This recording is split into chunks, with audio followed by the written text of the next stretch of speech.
వాస్తవ సంఖ్య యొక్క ఘాతాంకం.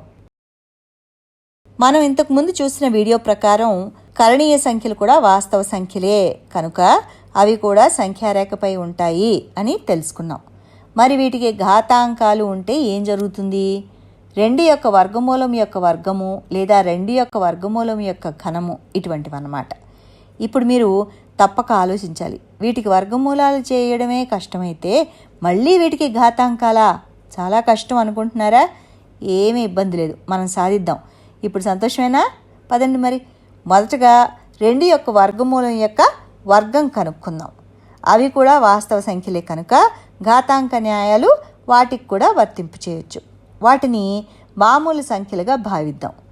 a² a ఇంటూ a అని మనకు తెలుసు. a √2 అనుకుందాం. √2² √2 ఇంటూ √2.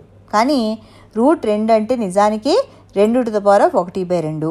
కాబట్టి √2 ఇంటూ √2 ఏమవుతుంది? 2⁻² ఇంటూ 2⁻². ఎందుకంటే a⁴m ఇంటూ a⁴n am+n అని మనకి ముందుగానే తెలుసు కదా. కాబట్టి a 2, mnలు 1/2కి సమానం. అంటే అది 2⁻² + 1/2 2⁻1 అంటే 2 అన్నమాట. కనుక 2 యొక్క వర్గమూలం యొక్క వర్గం 2 అవుతుంది. ఈ నియమాన్ని దేనికైనా వర్తింపు చేయొచ్చు. అంటే 3 యొక్క వర్గమూలం యొక్క వర్గం 3 మరియు 5 యొక్క వర్గమూలం యొక్క వర్గం 5. కాబట్టి n యొక్క వర్గమూలం యొక్క వర్గం n అవుతుంది. ఇదే విధంగా 2 యొక్క ఘనమూలము 2⁻⁻³ అవుతుంది. గమనించండి, ఈ 3 ఘనమూలం గుర్తుకు ఎడమవైపు పై భాగంలో ఉంటుంది. ఇది 3 ఇంటూ √2 కాదు. మనం 2 యొక్క ఘనమూలం యొక్క ఘనం కనుక్కోవాలంటే మనం a into a into a లాగా ³ రూట్ 2 చేయాలి. కానీ ³ అంటే 2⁻⁻³ అని మనకి తెలుసు. కనుక అది 2⁻⁻³ ఇంటూ 2⁻⁻³ ఇంటూ 2⁻⁻³ 2⁻⁻³ + 1/3 + 1/3 2⁻1 అంటే 2 అవుతుంది. కాబట్టి 2 యొక్క ఘనమూలం యొక్క ఘనం 2 అవుతుంది. కాబట్టి n √2 విలువ 2⁻1/n అవుతుంది అని గుర్తుంచుకోండి. ఇప్పుడు మీ అనుమానాలన్నీ తీరిపోయాయా? హ్యాపీయా?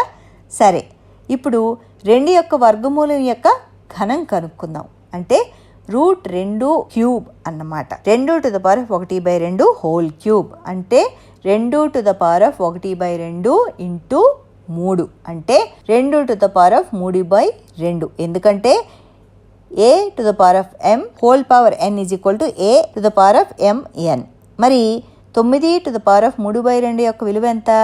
దాన్ని 9⁻3 ఇంటూ 1/2గా రాయొచ్చు. గుణకారం స్థిత్యంతరం అవుతుంది కాబట్టి 9⁻3 ఇంటూ 1/2 9⁻1/2 ఇంటూ 3.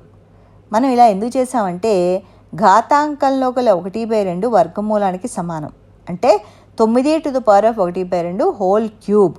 9⁻1/2 3² ఇంటూ 1/2. కాబట్టి ఘాతాంకంలో 2 మరియు 1/2 కొట్టివేయబడతాయి. ఇప్పుడు బ్రాకెట్లో 3 మిగులుతుంది. బ్రాకెట్ బయట 3 అలాగే ఉంటుంది. కాబట్టి అది 3³ అంటే 27 అవుతుంది. కాబట్టి 9⁻3/2 27.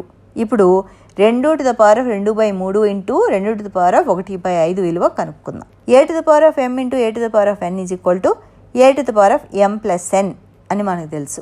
కాబట్టి 2⁻2/3 + 1/5.